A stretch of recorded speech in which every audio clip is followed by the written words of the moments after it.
자, 성종 때 분사제도를 정비합니다. 그래서 이 서경, 평양이죠. 서경에 이 수도 개경에 있는 관청을 모방해서 분사를 해요.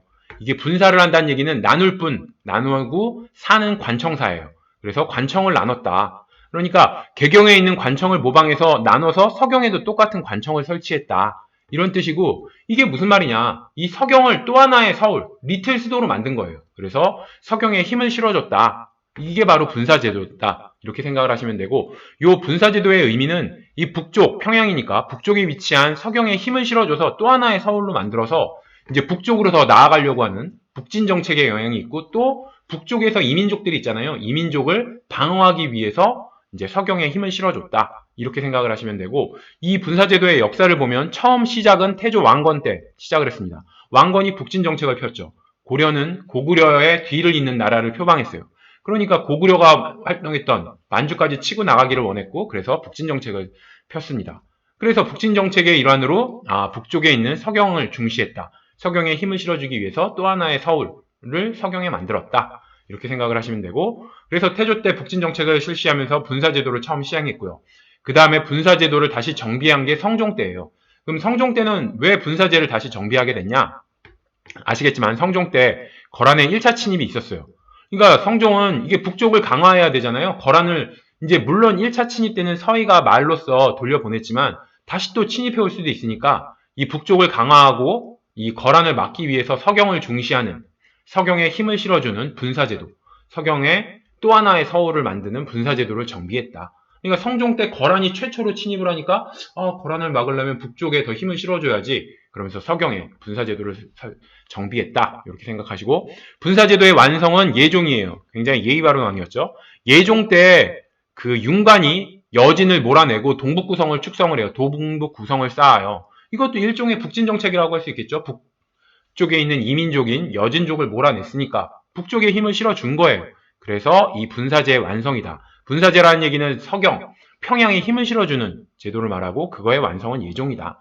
그리고 폐지된 건 묘청의 난 때, 묘청이 서경에서 난을 일으키죠. 그래서 묘청의 난으로 이 분사제도, 서경을 또 하나의 서울로 힘을 실어주는 이 분사제도가 폐지하게 된다. 이렇게 생각하시면 되고, 자, 성종 때 분사제 정비의 예가 이걸 생각하시면 돼요. 개경의 비서성, 서경의 수서원을 설치했는데, 비서성이나 수서원이나 이제 도서관이자 학문연구소예요. 근데 보통 수도에 이제 도서관이나 이 학문연구소를 설치하는데, 서경에도 똑같은 걸 설치한 거예요. 왜? 서경은 리틀 서울이니까, 또 하나의 서울이니까 개경의 비서성 설치할 때 서경의 수서원이라는 걸 설치했다. 이것도 분사 제도의 하나의 예라고 생각하시면 될 것 같아요. 자, 성종 때 권원중보를 발행을 하고 상평창을 설치를 합니다. 그래서 권원중보는 최초의 화폐라는 의미가 있고, 상평창은 항상상의 평평할 평, 항상 평평하게 한다. 그래서 물가를 항상 평평하게 하는 기관이니까 물가 조절 기관이라고 생각을 하시면 될 것 같아요. 그래서 권원중보를 성종 때 발행했다. 이거를 외우기 위해서 우리 목사, 앞에서 여러 번 암기할 때 목사를 써먹었잖아요. 원래는 이제 12목의 지방관 목사를 이제 파견했는데, 이 목사를 우리 교회에 있는 목사님이라고 생각을 해서 이 목사님이 지방에 간 거예요. 지방 가서 개고생 하시는 거예요. 원래 이제 서울에서 목회 활동을 해야 되는데 지방간으로 가갖고 지방에서 개고생해. 근데 그 개고생하는 이유 중에 하나가 뭐냐? 이 당시에는 화폐가 없었기 때문에 목사님이 이제 헌금을 걷어야 되는데, 이 교인들이 헌금을 현물로 내는 거예요. 뭐 씨암탉 2마리, 달걀 5개, 물고기 3마리, 막 이런 식으로 현물로 내니까 이것도 굉장히 개고생하는 하나의 이유가 됐어요. 그래서 근데 이제 성종은 목사한테 굉장히 미안한 마음이 있었겠죠. 원래 이제 서울에서 목회 활동을 해야 되는데 지방관으로 지방에 파견했으니까 성종이 목사한테 굉장히 미안한 마음이 들어서, 목사님 헌금이라도 좀 쉽게 거두세요, 이러면서 권원중보라는 화폐를 발행해 줬어요. 화폐로 거두면 아무래도 현물로 헌금을 걷는 것보다 쉬우니까. 그래서 성종 때 목사를 지방관으로 파견했고, 목사님이 지방에서 헌금을 좀 더 쉽게 쉽게 걷게 하려고 권원중보를 발행했다. 이런 식으로 연결해서 성종 때 목사, 헌금, 권원중보 화폐, 이래서 성종 때 권원중보를 발행했구나. 이렇게 외우시면 돼요. 자, 그리고 성종이 이 권원중보를 만들고 보니까 이 화폐라는 게 있으면은 물물 교환이 훨씬 더 원활해지잖아요.